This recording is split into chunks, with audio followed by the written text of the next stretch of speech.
Баары булар негиздеме жасашат да мыйзамды кабыл алганда. Чиновниктер мына жанымда депутат айым турат, Бакыган министрликтин башкаруучу жетекчиси турат. Чыңгыз мырза себептен бул жалпы орун басар болгону менен жалпы маалымат каражатын баарын көзөмөлгө алат да. Антип булар эми негиздеме жазып айтканы менен улуттук кылганда азыр эчтеке өзгөрүлбөйт. Себеби мындай болуп келгенде эки эле мисал келтирейин. Азыр ГКМБ мисалы өзүнүн угууларын мыйзамдаштырып атпайбы? Биз соттун чечими жок, түз укканга уруксат бергиле деп.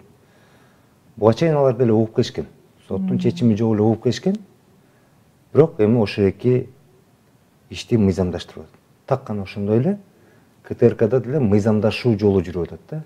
КТРКда эч качан президенттин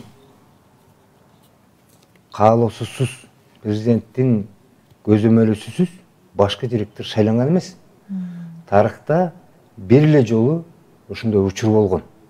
Ачык конкурс аркылуу чынында эле эч кимдин тиешеси жок, таасири жок.